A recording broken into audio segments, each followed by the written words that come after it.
How to see someone's recent followers on Instagram.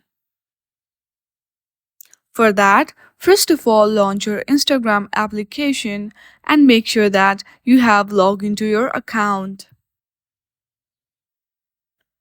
Then, choose a user where you want to see their recent followers. Now, on the top of their profile page, you will see followers option. Simply hit on that. There you can see the recent followers of that user.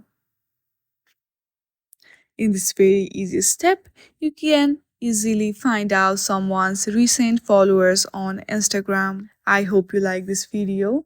If you like this video, then please do not forget to like and subscribe to our channel. Thank you for watching.